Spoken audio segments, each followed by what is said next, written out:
On Christmas Eve, many years ago, I lay quietly in my bed. I did not rustle the sheets. I breathed slowly and silently. I was listening for a sound a friend had told me I'd never hear. The ringing bells of Santa's sleigh.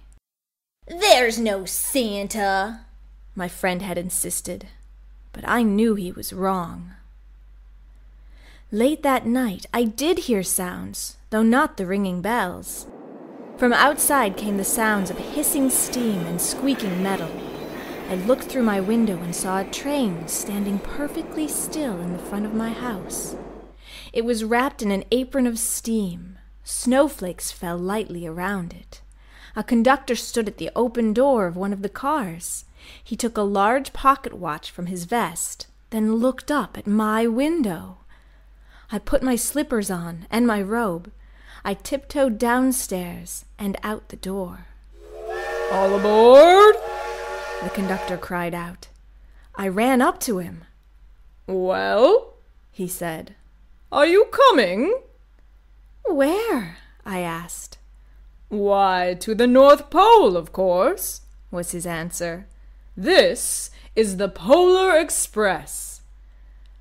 I took his outstretched hand, and he pulled me aboard. The train was filled with other children, all in their pajamas and nightgowns. We sang Christmas carols and ate candies with nougat centers as white as snow. We drank hot cocoa as thick and rich as melted chocolate bars. Outside, the lights of towns and villages flickered in the distance as the Polar Express raced northward. Soon there were no more lights to be seen. We traveled through cold, dark forests, where lean wolves roamed and white-tailed rabbits hid from our train as it thundered through the quiet wilderness. We climbed mountains so high it seemed as if we would scrape the moon. But the Polar Express never slowed down. Faster and faster we ran along, rolling over peaks and through valleys like a car on a roller coaster. The mountains turned into hills, the hills to snow-covered plains. We crossed a barren desert of ice, the great polar ice cap. Lights appeared in the distance. They looked like the lights of a strange ocean liner sailing on a frozen sea. "There," said the conductor, "is the North Pole." The North Pole.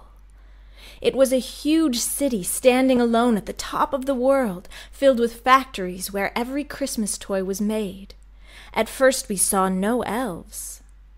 "They are gathering at the center of the city," the conductor told us. "That is where Santa will give the first gift of Christmas." "Who receives the first gift?" we all asked. The conductor answered, "He will choose one of you." "Look!" shouted one of the children. "The elves!" Outside, we saw hundreds of elves. As our train drew closer to the center of the North Pole, we slowed to a crawl.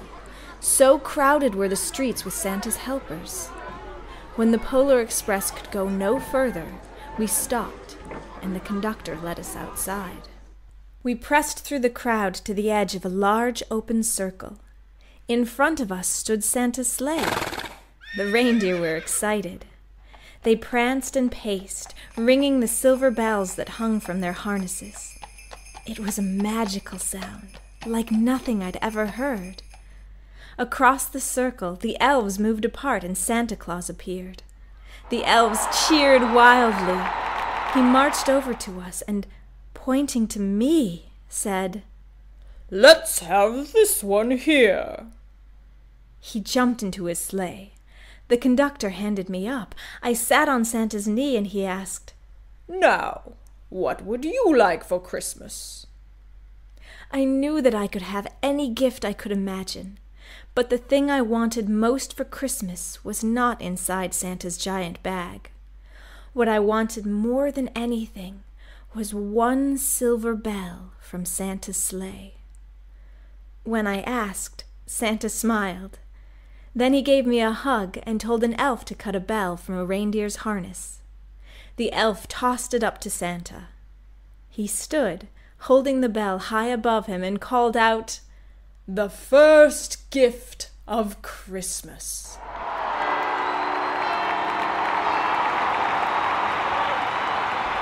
A clock struck midnight as the elves roared their approval. Santa handed the bell to me, and I put it in my bathrobe pocket. The conductor helped me down from the sleigh. Santa shouted out the reindeers' names and cracked his whip. His team charged forward and climbed into the air. Santa circled once above us, then disappeared into the cold, dark polar sky. As soon as we were back inside the Polar Express, the other children asked to see the bell. I reached into my pocket, but the only thing I felt was a hole. I had lost the silver bell from Santa Claus's sleigh. "Let's hurry outside and look for it," one of the children said. But the train gave a sudden lurch and started moving. We were on our way home. It broke my heart to lose the bell. When the train reached my house, I sadly left the other children. I stood at my doorway and waved goodbye. The conductor said something from the moving train, but I couldn't hear him. "What?" I yelled out. He cupped his hands around his mouth. "Merry Christmas!" he shouted. The Polar Express let out a blast from its whistle and sped away. On Christmas morning, my little sister Sarah and I opened our presents. When it looked as if everything had been unwrapped, Sarah found one last small box behind the tree. It had my name on it. Inside was the silver bell. There was a note. "Found this on the seat of my sleigh.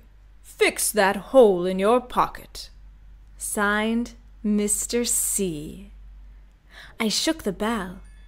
It made the most beautiful sound my sister and I had ever heard. But my mother said, "Oh, that's too bad." "Yes," said my father, "it's broken." When I'd shaken the bell, my parents had not heard a sound. At one time, most of my friends could hear the bell, but as years passed, it fell silent for them too. Even Sarah found one Christmas that she could no longer hear its sweet sound. Though I've grown old, the bell still rings for me, as it does for all who truly believe.